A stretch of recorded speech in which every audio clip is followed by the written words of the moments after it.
tahu aja.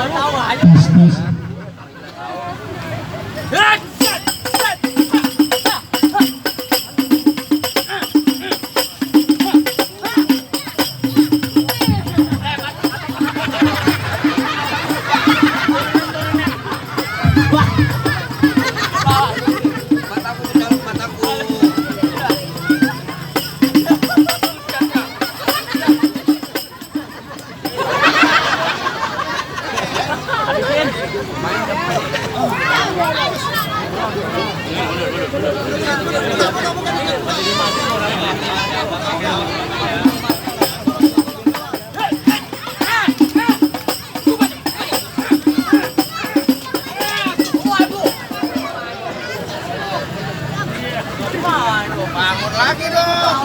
Bangun lagi, tenang aja.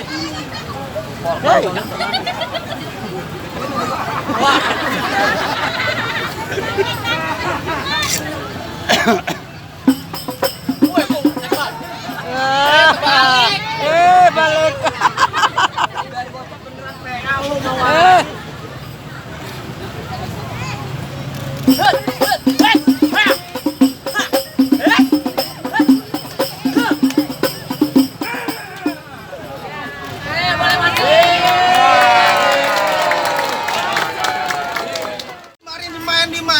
Dibayar Pak duit beneran ada duit bohongan. Ya gambarnya beneran. Tuh, kalau ngamplak nih palang pintu mainnya bohongan, Mir. Buset, temen gua kasihan anak kecil lu tamparin mainnya tangan dong. Oh, tangan doang. Tangan doang, gimana? Nah, jangan begini. Lu mainnya tuh gua pulang. Lu pelajarin, pariaran jangan dibagi. Sialan lu. Kemarin gua digamparin dulu. Oh, jadi abang palang dadanya? Lah ya iya, kenapa lu? Mau abang palang dada, mau abang palang pintu, palang kereta ya patah-patahin. Maksud lu? Kalau abang mau tahu yang namanya jawara, nih cuma satu yang belum ada yang bisa kalahin. Buktiin, Bang. Musrik. Musik. Udah nggak? Musik.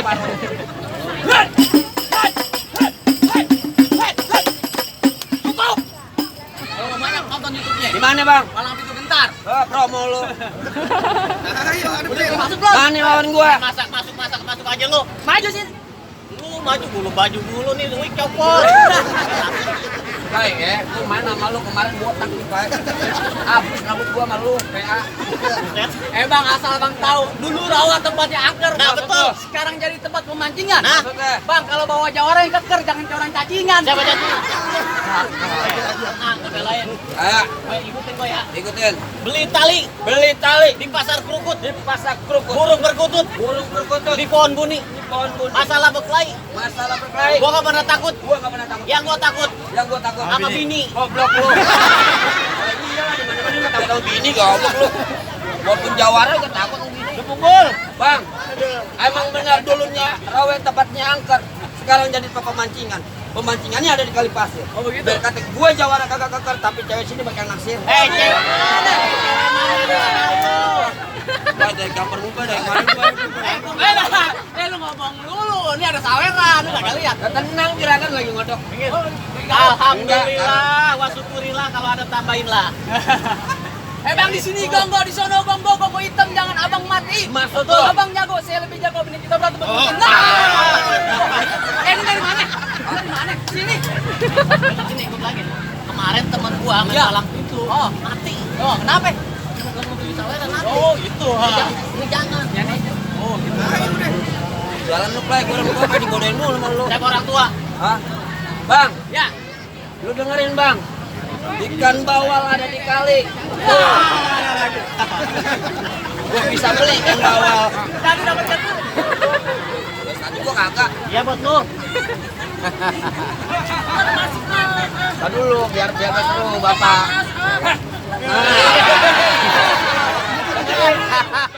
Udah capek? Udah. Lu kagak berantem? Aku kagak berantem. Alhamdulillah. Gimana? Akan dia nih siapa? Oh, mesti berantem. Jadi. Baik, ya elah begini doang. Ya elah.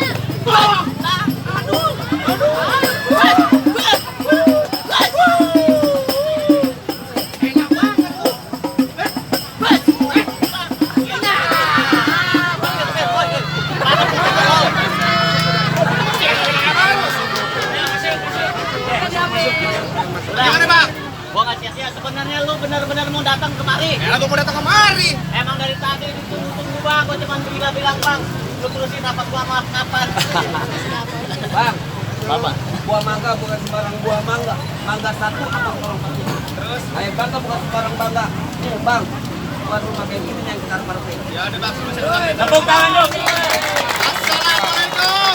Waalaikumsalam.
Untuk membayar PNBP itu, Pak. Paling tidak ya dalam hal ini KKP untuk dapat menerima prosentase. Bukan nggak mau bayar Pak, tapi kita pikirkan prosentasenya. Kalau tadi meminta 5, sekarang juga kalau lagi pancaroba begini. Apalagi 2-3 hari yang lalu penumpang Pak, penumpang juga nggak tahu nih datang lagi nggak nih solar ke sini. Karena pasokan solarnya juga takutnya nelayan nggak bisa ke laut. Ini juga harus dipikirkan. 17 orang di pesisir Jakarta Utara meninggal di sana. Saya nggak tahu buat makannya aja nantinya buat 3 hari ke laut yang cuma 10-5 liter nggak ada solarnya Pak. Yang ini aja nih pinggir kali ini saya bilang. Kalau kami ini yang besar nggak apa-apa. Lalu PNBP itu Pak, kedua malah kuota Pak, DKI ini kuotanya nggak ada Pak. Kuota solar. Jadi kalau mereka ini cari-cari solar-solar hitam yang di pinggir-pinggir tuh, kalau Bapak di jalan-jalan tangki-tangki yang pada antri-antri itu, dia beli sama itu, solarnya sih benar. Tapi tolonglah, khususnya yang di pinggir kali dan PNBP ini direalisasikan kepada itu. Ini yang kita lihat Pak ke depan, karena kan ke depan juga pancarobanya mau bulan puasa, mereka tidak punya, dan kami nanti kita bagi-bagi ke depan. Makanya itu mohon kiranya dengan pancaroba ini Bapak bisa menjembatani antara kami atau DPRD dengan Pertamina, paling tidak merealisasikan. Ini banyak kok ini, 5-10 liter doang.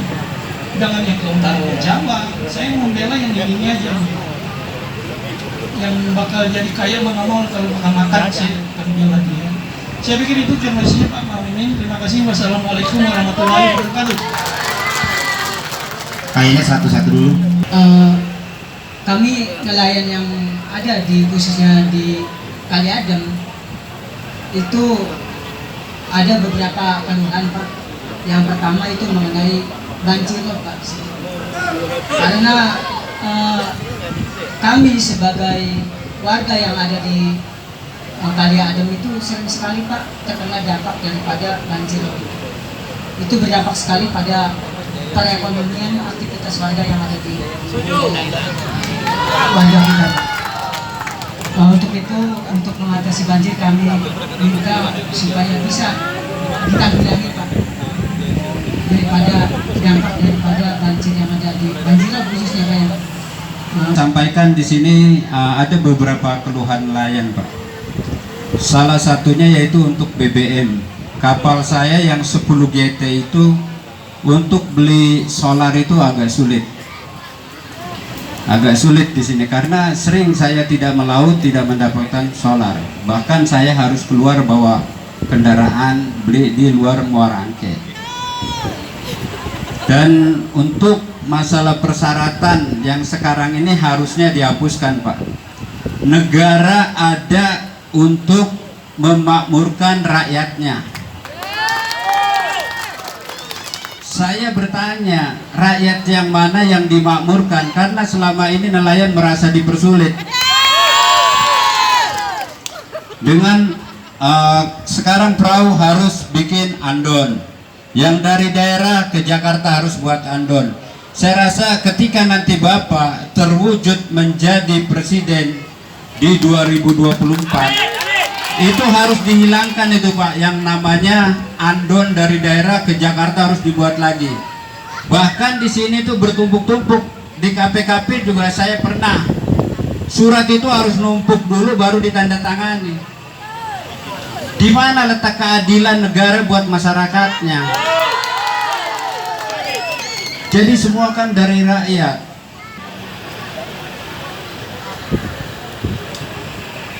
Bapak Ibu para nelayan, para tokoh, mengingat waktu langsung saja saya tidak banyak komentar. Tentu pertama bersyukur saya bisa bertemu semuanya di sini dalam keadaan sehat walafiat. Semuanya semangat untuk tetap bertahan dengan sebaik-baiknya. Dan saya juga senang sekali bisa bertemu, terutama mendengarkan realistis. Ketika masa sulit, PNBP tidak bisa memaksakan diri. Ketika masa pancaroba musimnya sulit, para nelayan tidak memiliki penghasilan yang pasti. Ini masukan yang sangat penting. Setidak-tidaknya dalam waktu dekat saya akan minta kepada Menteri Keuangan, Menteri Kelautan untuk lebih fleksibel pada nelayan menyangkut PNBP. Penerimaan negara bukan penerimaan pajak, penerimaan negara bukan pajak.